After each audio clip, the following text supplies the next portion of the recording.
প্রিয় দেশবাসী, আপনাদের সামনে আজকে আমি একটা সমস্ত রাজনৈতিক দল এবং বাংলাদেশের সমস্ত জনসাধারণের কাছে একটি আবেদন নিয়ে উপস্থাপিত হয়েছি এবং আপনাদেরকে বিনীতভাবে অনুরোধ করব, আপনারা আমার এই কথাগুলো শুনে সবাই মিলে জোরালো দাবি জানাবেন যে হয় মানে জীবন দিব কিন্তু জুলাই সনদকে দিব না। কেন এই কথাটা বললাম? আমি একটা রিট ফাইল করেছি। এই রিট ফাইল করার মূল উদ্দেশ্য ছিল হচ্ছে বাংলাদেশের যিনি এখন রাষ্ট্রপতি আছেন তিনি হচ্ছে দ্বৈত নাগরিক। তিনি ইউনাইটেড আরব আমিরাতসেরও নাগরিক, আবার উনি মালয়েশিয়াতেও ওনার সেকেন্ড হোম, এইখানে কাগজে লেখা আছে ওনার সেকেন্ড হোম মালয়েশিয়াতে। এবং এইটা যখন উনি করেন তখন যখন উনি শপথ নিয়েছিলেন তখন ওনার এই রেসিডেন্সি ভ্যালিড ছিল 2024 সাল পর্যন্ত, আর উনি শপথ নিয়েছিলেন 2023 সালে।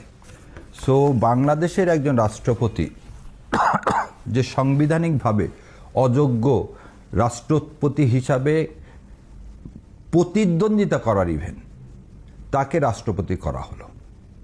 এবং সেই সময় যেহেতু ফ্যাসিস্ট আওয়ামী লীগের সময় কারো কোনো রকমভাবে এগুলো প্রশ্ন তোলার কোনো সুযোগ ছিল না, সেই জন্যে আমরা এই প্রশ্ন তুলি নাই তখন। আজকে দেশবাসীর প্রয়োজনে কেন এটা তোলা হলো? দেখেন, এই রাষ্ট্রপতি কখনোই জুলাইকে ধারণ করেন না। তার প্রথম প্রমাণ হচ্ছে তিনি এই জনতার চোখ বলে একটি পত্রিকায় প্রথমে উনি এটা কত তারিখে দিলেন? 20 অক্টোবর 2024।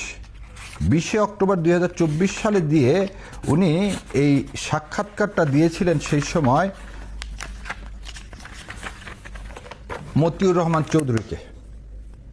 মতিউর রহমান চৌধুরী সাহেবকে সাক্ষাৎকার দিলেন এবং সাক্ষাৎকার দিয়ে উনি কি বললেন যে সামরিক সচিব জেনারেল আদিলকে বললাম খোঁজ নিতে, তার কাছেও কোনো খবর নেই। কি বিষয়ে? চারিদিকে অস্থিরতার খবর, কি হতে যাচ্ছে জানি না, আমি তো গুজবের উপর নির্ভর করে বসে থাকতে পারি না, তাই সামরিক সচিব আদিলকে বললাম খোঁজ নিতে, তার কাছেও খবর নেই। প্রধানমন্ত্রী পদত্যাগ করছেন, এই পদত্যাগপত্র তার কাছে নেই। এই কথাটা উনি কি বললেন এবং উনি কি বলতেছেন? সেনাপ্রধান জেনারেল ওয়াকার জোন বঙ্গবন্ধু, তখন জানার চেষ্টা করেছি প্রধানমন্ত্রী পদত্যাগ করেছেন কিনা, একই জবাব, শুনেছি তিনি পদত্যাগ করছেন। মনে হয় সে সময় পাননি জানানোর। সব কিছু যখন নিয়ন্ত্রণ হলো তখন একদিন মন্ত্রিপরিষদ সচিব এলেন পদত্যাগপত্রের কপি সংগ্রহ করতে, তাকে বললাম আমিও খুঁজছি। এক পর্যায়ে প্রেসিডেন্ট বলে এ নিয়ে আর বিতর্কের কিছু নেই। সো প্রথম কথা হলো তিনি বাংলাদেশের জুলাইকে বিতর্কিত করার জন্য প্রথম কথাটাই বললেন যে শেখ হাসিনা পদত্যাগ করছেন কি